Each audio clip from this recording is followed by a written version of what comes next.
एक बार बुद्ध अपने भिक्षु के साथ भिक्षा के लिए किसी गांव की तरफ जा रहे थे। तभी अचानक बुद्ध के पैरों में कांटा चुभ गया। कांटा इतना तीक्ष्ण था कि चुभते ही रक्त की धार निकालने लगी।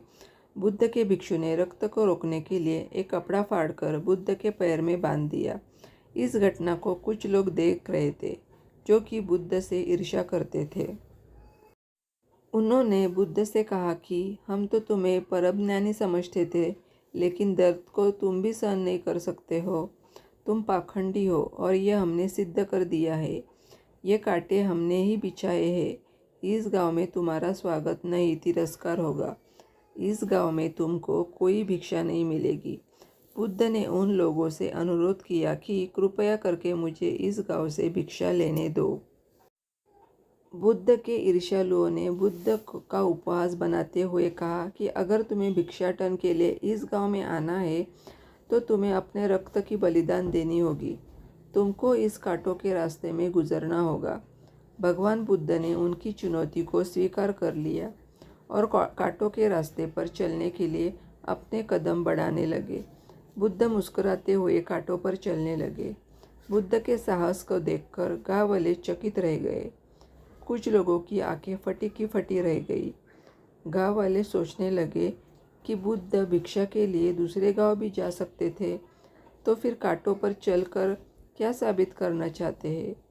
गांव वाले बुद्ध के संदेश को इतनी जल्दी नहीं समझ पाए।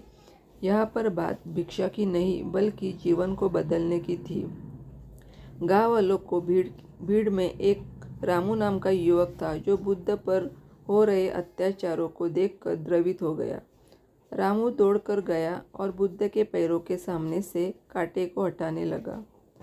बुद्ध के ईर्ष्यालु रामू को रोकने लगे और गांव से दाना पानी न देने की धमकी देने लगे। रामू ने किसी की न सुनी और कांटों को हटाते हुए बोला, हे भगवान, आप इन मुट्ठी भर लोगों के लिए अपने आप को कष्ट मत दीजिए। आप गांव में प्रवेश कीजिए। बहुत सारे लोग आपको भिक्षा देने के लिए आतुर है। बुद्ध ने रामू को अपने पास बुलाया और आशीर्वाद देने लगे। रामू पीछे हट गया। हे भगवान, आप मुझे छूकर अपने आप को अपवित्र और दूषित ना करें। महात्मा बुद्ध ने कहा, तुम अपने आप को दूषित क्यों कहते हो? स्पर्श से कभी कोई भी दूषित नहीं होता है। मनुष्य तो लोभ, लालच, घृणा, ईर्ष्या से दूषित होता है। तुम्हारे अंदर तो प्रेम भरा है।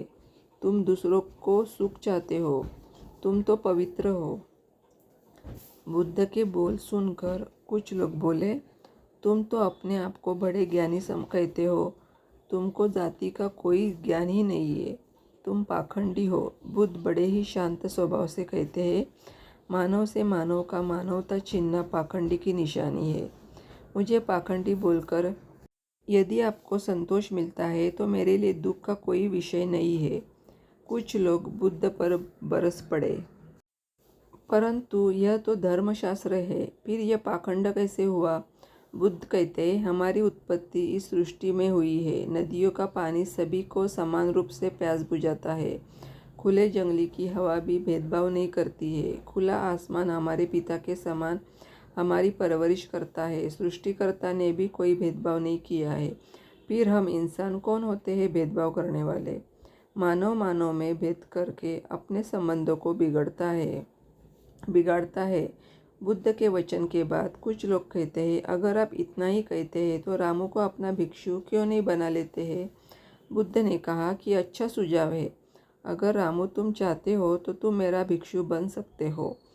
बुद्ध के आमंत्रण पर रामू पहला नीच जाति का बौद्ध भिक्षु बनता है। इस पूरे विवरण में केवल राम जीवन बदला, शेष सभी लोगों का जीवन रूपांतरित हुआ।